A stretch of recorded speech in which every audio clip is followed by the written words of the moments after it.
Go. Yeah. Had to get a little fresh start, man. Did you like the blonde overall? No, it was a fall camp thing. It went on to a little too long. My girlfriend hated it. She hated it. What did you just after the Alabama game?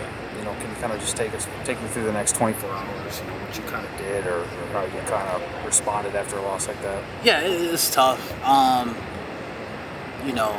You play football for so long, and it's just kind of like losing never gets any better. It never gets any sweeter, right? You never out mature losing, and I could tell you, after the game, kind of rally with the guys. You sit down, quiet a little bit, but the day just keeps on going on. And then I have a good support system. My mom was up here. Granted to her, I was happy to see her, and just being able to relax, kick back, watch a little football. I threw on my dad's team, Colorado. I watched them play. Girlfriend, family was in town, was able to hang out with them, go get dinner with them. But it's tough, right? You lay down at bed at night knowing what happened, and that's when the thoughts come in. That's when the times get tough, and you always gotta. A lot of people fall back on things, but kind of fall back on Christ, go to church in the morning, reset, and at the end of the day, that it is what it is, right? It's not going to change. You can't go back in time and change it. So, taking that next step forward. A lot of people, just kind of just random messages say they saw a lot of you guys downtown, and just kind of felt like you guys were in disarray. See some of you guys with their heads down outside. How did you think the team just took what happened? Yourself included.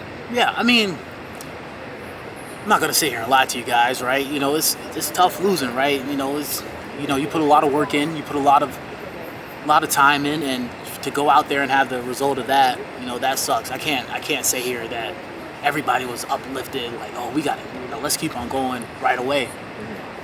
But I think having a bye week after that was amazing, and being able to come back on the field and just focus on ourselves was a great thing for this team. And I can truly say that we took some steps forward in this bye week and this week of preparation too. And I'm excited to see what we can do versus USC this week.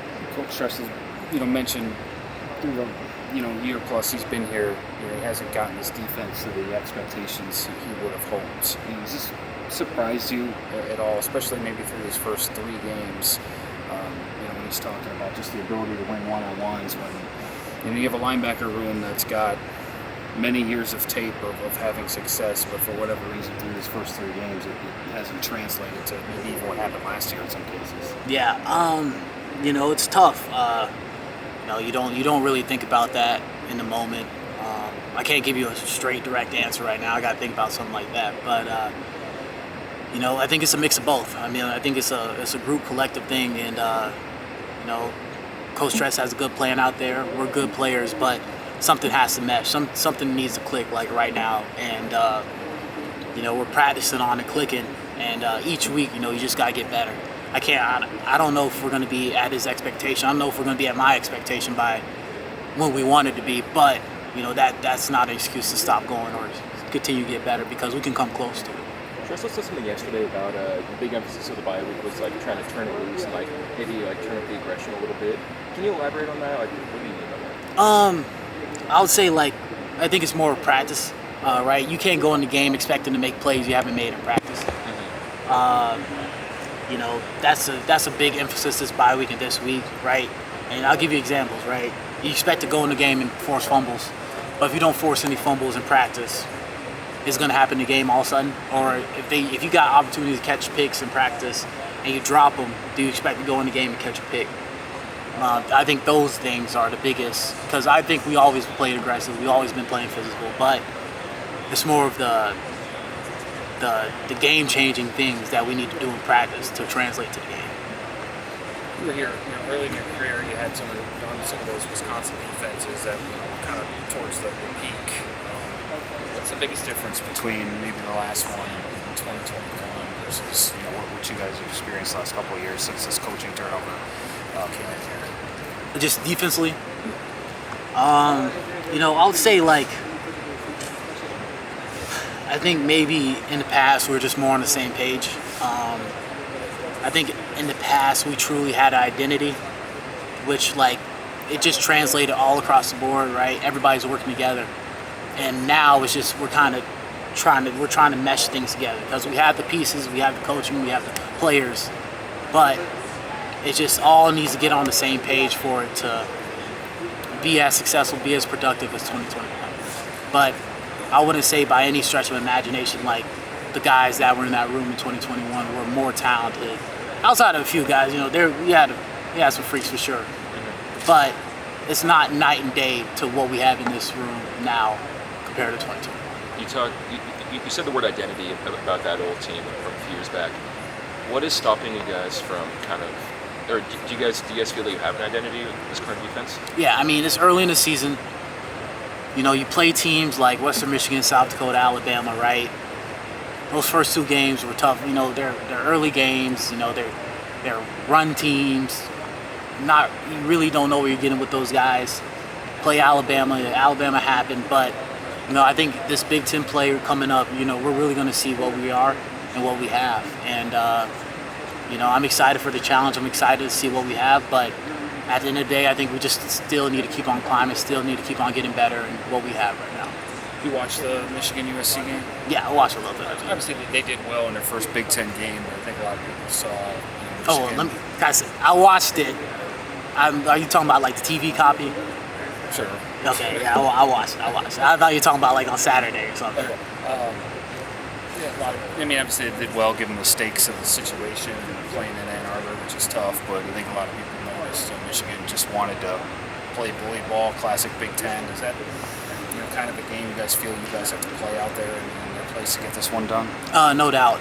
And those guys over at USC, they're on scholarship. They're a working program, and I guarantee you what happened between them and Michigan is they don't want that to happen again. And now it just amps it up even more. Now we got to play even harder. Now we got to play even more physical. Now we got to be even more aggressive. And I think it's going to be a really good game out there in LA. They're a good team. I think we're a really good team too. So it's going to be a great game. Given that, it's a Big Ten opener, and you guys are down your starting quarterback. How much is there a sense of urgency for the defense, knowing okay, we can't get into a shootout with this team. We need to do everything we can to give our offense the best chance to pull this one out and maybe start to play ugly here.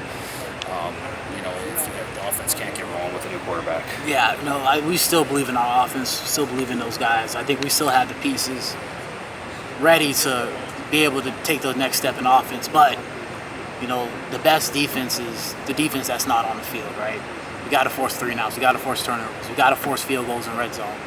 And giving our offense the opportunity to hold the ball and allow them to give them opportunities to score and make big plays. I think that's our number one goal as a defense. Let those guys go to work on the field. Let them have more snaps at the end of the game than us. That's our biggest thing. What do you think is special about Lincoln Riley and his offenses? They do what they do. They got a lot of, from the viewer's eye or, not really in football much, it seems like they're doing a lot of trickery but it's just they do what they do, and it's not nothing that is so out of football that they're doing. It's just more of how they're executing it, how they're playing it. They have really good players over there. They have really smart players over there, and they really fit the system well. That's how the offense has been so successful. What about Miller Moss? Lincoln Riley, he's had a lot of great quarterbacks in his career, Heisman winners. What's special about Miller Moss?